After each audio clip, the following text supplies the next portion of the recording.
So Michelle Jewsbury, she is the founder of Unsilenced Voices, a 501c3 nonprofit focused on inspiring change in communities around the globe. And she is encouraging victims to break free and survivors to speak up about domestic violence and sexual assault. She's an international philanthropist. She's a speaker. She's an author who has traveled as an advocate for the less fortunate. And her desire to help victims of domestic abuse is from her own personal experience that she shares in her best-selling book, But I Love Him. It's a painful yet inspirational story of a strong, independent woman caught in the horrifying cycle of domestic violence. She is the founder of the program Overcoming Obstacles, and nobody overcomes obstacles better and teaches it in a way that is more heartfelt and more action taking than our dear friend, Michelle Jewsbury. Take it away. Thank you so much, Angel and Tina. You guys are amazing, and putting together this Connect Summit is a way for us to stay in community together, for us to continue collaborating and not allow our current circumstances to define where we're going, to define who we are, to inhibit us from growth. And a lot of our clients right now are contacting me, and I'm so scared, I'm so nervous about this pandemic and about what is happening right now. What can I do? And you know, after thinking about all of this, it's the same 5-step process that we've been teaching all along to overcome any obstacle, anything that you face. So I'd love to start and tell you a little bit about my story. I know we've got about 30 participants on the line right now, and I know some of you don't know who I am. So I'm going to start from the beginning and then kind of jump right in with some teachings and some challenging questions to ask you. So I do want a little bit of participation. So I do see that the chat's on. So if you have comments or if you're answering any of my questions, go ahead and just put that in the chat box so I can see it. I've got big white papers that I'll lift up with your guys' information on it because it's really needed. When I was reunited with them, I was always making sure that I was either on my best behavior or, I mean, I couldn't always be on my best behavior, right? I was a teenager, but I always tried to excel. I always tried to do the right thing, and always tried to make sure subconsciously that mom and dad never left me again. Well, when you fast forward, take me to when I was 16 years old. I was almost about ready to graduate high school, just a couple more years, and I was looking for a job. My mom worked in the restaurant industry, so she trained me in the restaurant industry, and I started off as a hostess and then worked my way up to a server, and of course bartending and managing, et cetera, et cetera. And I spent well over 10 to 15 years in the service industry, in the restaurant industry. But while I was in Idaho serving and graduating high school, I knew that I wanted something more. I didn't know exactly what that was, but I thought I did. So I fell in love with acting. I fell in love with theater. So I ended up moving my happy little butt to Hollywood, California to pursue an acting career. And oh my gosh, I love being in front of the camera. I love being on stage portraying people who have gone through a bunch of crap in their lives, but they've been able to overcome. Those have always been the types of characters that I've always loved to play. It makes sense what I'm doing now then. But I was doing really well. You know, I was producing my own plays. I was in some television commercials. I was doing a lot of short independent films. So I was on my way to success. And lo and behold, I end up meeting this super handsome, blonde-haired, blue-eyed guy, really nice ass, who swept me off my feet. And he was my Prince Charming. He was this man who came in on a white stallion and lifted me up and put me on the back end of it and showed me this whole new world that I had never experienced before. He was a very successful entrepreneur, and I was just awed by him. So, lo and behold, we started dating slowly but surely. And I was getting all warm and fuzzy inside. But about 4 months into the relationship, my head went through the drywall. And at that point, I didn't understand what I was facing. I didn't comprehend that this was the beginning of a domestic violence relationship. And I ended up staying with Paul for roughly 4 years. And in that 4 years, I had endured psychological manipulation, physical violence, sexual abuse, and financial abuse. And that time in my life, it was very challenging. I didn't know what to think, what to do. I remember there was one time in particular that I was beat for over 4 hours, and this was 10 months into the relationship. And at that point, I wanted so badly to leave, but then I wanted so badly for the relationship to work. And there's a cycle in domestic violence, and the last part of that cycle is the apology stage. And that stage is what keeps most victims trapped in abusive relationships. And that stage kept me trapped in that abusive relationship. And if you fast forward through the 4 years, I was trying everything I possibly could to walk on eggshells, to be that perfect spouse to Paul so I wouldn't trigger him. Well, lo and behold, of course, it didn't work, because hurt people hurt people. That's what I truly believe. And he was battling a lot of his own demons inside, and he wasn't taking care of himself. So he would continually lash out. Well, when I finally escaped the relationship, I was left confused, hopeless, and just in despair. And I went to my computer and I started just to document things that happened, not thinking this would turn out into anything actually, but I just started writing. And I started writing about my life, about my story, about what happened to me. And then I had the aha moment. And then it was like, oh, wow, this is really bad. And when I discovered that this was something that nobody should ever have to go through, I thought I had to do something about this. So I ended up turning my writings into a one-woman show called But I Love Him. I turned it into a 65-minute solo show where I literally beat myself up on stage, went through my life from beginning to that current stage where I was, and I portrayed myself among 13 other characters on stage. And I felt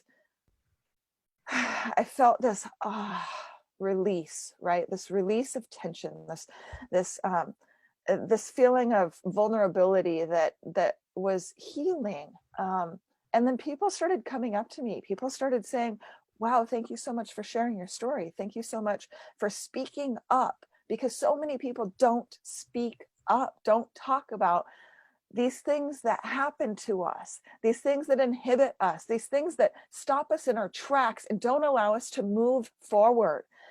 And I was like, wow, yeah, more people kept coming. And I was like, well, I got to do something more. So in 2017, I started a nonprofit organization called Unsilenced Voices, where we help survivors of domestic violence and sexual abuse. And now we're becoming advocates against human trafficking all over the world. We're in Ghana and Sierra Leone, Africa, which I just got back from 3 days ago, by the way, ladies and gentlemen. It was very interesting getting back into the country, and we can get into that later. But I love the people who want to heal themselves. I love the people who want more in their lives. And those are the types of people that we encounter in Unsilenced Voices. And we are expanding also to the United States. So we are doing sensitizations, educational seminars and summits for the community, and also for survivors, and providing them resources. And with the pandemic right now, we have postponed our May 30th event, but it's going to be coming up in July or August. So please stay tuned for that. But then from there, people still kept coming up to me and asking me for help and and advice. So then I decided, okay, well, I'm going to teach and coach. And I wrote my first book called But I Love Him in 2019 and published that, which is my experience in my domestic violence relationship. And now I coach and teach people all over the world about ways and tactics and tricks and tips to overcome obstacles, overcome a lot of the crap that you experience in your life, because you can turn your adversities into assets. So let me kind of jump in real fast. And I know that a lot of people aren't speaking up right now because we're all muted. So if I could see a raise of hands, do you know anybody who has experienced any type of obstacle in their life? Right? All of our hands should be raised, because it's not just trauma that people experience. Obstacles can be stress, anxiety. 50% of entrepreneurs actually deal with a mental health condition. I was so shocked when I discovered that statistic. Well, why is that? Why do so many entrepreneurs, so many people in this world battle mental health conditions and stress and anxiety and not being able to deal with their traumas and their past events, and they let them inhibit them and not allow them to move forward? Well, why is that? My theory is that they don't have a team around them. They don't have a support system. They don't have the training. So I want to go into 5 steps to help you overcome obstacles, especially in this time, especially in this challenging, confusing era that we are facing right now with this pandemic, with this COVID-19 virus, that so many people are so scared, staying in their houses. They don't know what's going to happen. So it's the same 5 tips that I've been training, but we are just going to kind of pivot a little bit and face the pandemic that we're facing now. So step 1 to overcome any challenge is realization. Is you have to recognize, understand, and realize that which you're going through. A lot of people don't want to acknowledge what they're facing. So this is the first step to any 12-step program, is you have to accept that there's a problem. You have to face that there is a challenge, that there's a difficult era that we're facing. You have to understand that I am feeling anxiety. I am feeling pain. I have dealt with trauma in my life. I have been abused. You have to acknowledge and understand and face it, that yes, you've gone through that. So now that you've accepted it, how do you change it and transform it, right? So we have to then pivot to the next step. We have to be able to change our thoughts, our thought process. Now, a lot of people come to me and they say, well, I think that I am ugly. I think that I'm not going to be able to move forward in my life. I think that everybody else sucks around me. I don't think that I can do this because Paul down the street or Pepper down the court said that I couldn't. I don't think I can. Well, if you live in I don't think, then you're not going to be able to move forward. So Henry Ford said it best: what you think you can or you can't, you're right. So what you think you can, you're going to be able to achieve. What you think you can't, you're going to allow that to come into existence, and you're not going to be able to move forward. So make sure to start thinking in positive ways. Think that you can overcome. Think that this doesn't define who you are. And then you move forward from there. So you move from your head to your heart. So the third step to overcoming obstacles is moving from thinking to feelings. And so many people right now are feeling scared, are feeling lonely, are feeling like there's no hope. We have to be able to shift that. We have to change our feelings. We have to wake up every day and think out loud, I am going to make today a great day. And because I'm going to make it a great day, I'm going to feel it in my heart. I'm going to feel that this isn't going to define me. I'm going to feel that I can move forward. I'm going to feel happy. I'm going to read a book. I'm going to take action steps to where I can feel positive. I remember when I was in high school, and I was a cheerleader, as you can tell, like I'm a little peppy. but but when I was in high school, I remember I had to work on this one stunt, right, where it was a straddle back tuck. And during that time, there were people in the crowd, which was the other team, and they were like, "You can't do this, you suck, you Howley girl, Menahuni," right, whatever they were saying. And they were starting to make me feel bad, right? And I was like, oh, maybe I can't, maybe they're right. Oh, I don't feel like I can, I'm so scared. And then you know what I did? I took a deep breath and I went, oh, and I'm gonna do it, right? And then I threw it and I landed on my face. And then I threw it and I landed on my face. But then I threw it again and I landed on my feet. And I remember going, oh, yes, this is awesome. So I felt amazing because I persevered. I didn't allow other people's words to affect who I am, which then leads me into the next step, which is words. You have to use positive power words. Now, there's a chat box, so I want you guys to type in some positive power words right now, positive words that you can say to yourself, positive words that you can say to other people that will help to lift them up, that will help to lift you up, positive words that you can write around your house, put on Post-its, put in your car when you're driving, which I hope a lot of us aren't driving. And if you're driving far, make sure to cover yourself with masks and wash your hands. But put, in the sink, not in the sink, but on the mirror when you're brushing your teeth, when you're spitting in the sink. So I see, look at all this: abundance, prosperity, empowered, I am strong, amazing, we walk in greatness, you are light, be the best you, you're a conqueror, I am wonderful, you're worth it. All of these wonderful things that you guys are saying.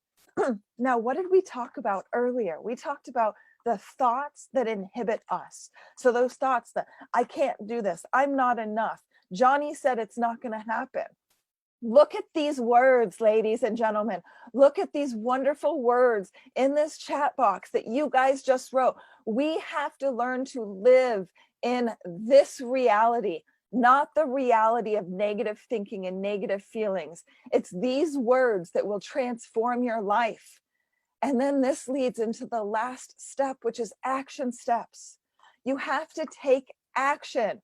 You have to, especially right now during these scary times, you have to take care of yourself spiritually, emotionally. You have to give yourself time. And I know I only have a few minutes left, but I really want to focus on a huge action step that people need to take now, because this could be used, this pandemic, this social distancing could be used as a positive attribute, a positive thing in your life to make you still, to make you stop going around and around and around and around in Busyville. Being present, being involved in events like this, being with God, being with yourself, these are great action steps right now to really alleviate much of the stress, much of the anxiety that we're feeling. Read positive books. I love the book Failing Forward by John Maxwell. Think and Grow Rich, of course, by Napoleon Hill. There are some amazing, great books out there that will still allow you to move forward. Put those positive words into your mind. I remember when I did Amway a long time ago, and the action steps that they told us to take was listen to these podcasts, go on podcasts and listen to these, the great words from so many people. And we did. I used to plug them in all the time, and they would uplift me, uplift my spirit. And you have to be able to take these action steps. Go out for a walk. You have to go out into the sunlight. You have to give yourself vitamin D. Breathe, pray, take this time to really sit with yourself and feel where you want to go. So I know my time is almost out, but I want to give you guys a free giveaway. So I've got a couple of giveaways. Angel, that's okay, right? Yeah, okay, great. So the first giveaway is I want to give you the 5-step guide to overcoming your obstacles. And all you need to do is text overcoming to 26786. I'm going to write this in here. Overcoming to 267-86. So if you text overcoming to 26786, you will get the 5-step process to overcoming obstacles. Now I'm going to give out something that I really rarely ever give. So the same number, 26786, if you want to text consultation to that number, I will go ahead and give you a consultation completely free, up to 15 minutes with me. So we can, thank you, Tina, for writing that. So we can talk through a lot of the issues, a lot of the fear, a lot of the anxiety that people are having right now. There's been so many people reach out to me that they're just stuck and scared. So let's work through that together. And it's a complimentary consultation, or I'll lead you directly to my Calendly link. And then you can just put your name wherever you'd like it, whether it be, 8 o'clock my time on, when is it today? Thursday morning, or Wednesday morning, or, 9 o'clock PM my time, doesn't matter what it is. So go ahead and fill that out. And again, I want to say thank you to Angel and Tina for doing this. And really, you guys, keep your head up during this crazy, crazy time, because this may be a pivot point for our businesses. It may be a pivot point for us personally, but it's not our breaking points. So if you'd like to join me in this breakout room, I guess I'm going now, right, Angel? Yes, let's give our opera clap to Michelle. Did I unmute myself? I did. Yeah, you did. I can hear you. Our opera clap to Michelle Jewsbury. Michelle, the comments, the interaction you have just, I think, empowered us all. And Tom was even talking about how you've taken this very personal story, but made it applicable to business owners, to entrepreneurs, to everybody, anybody who's ever had an obstacle can learn something from you. And so thank you so much for being vulnerable. So many people, especially people in the business world, don't want or can't be that vulnerable, and you're going to help so many women. You're already helping so many. Love you.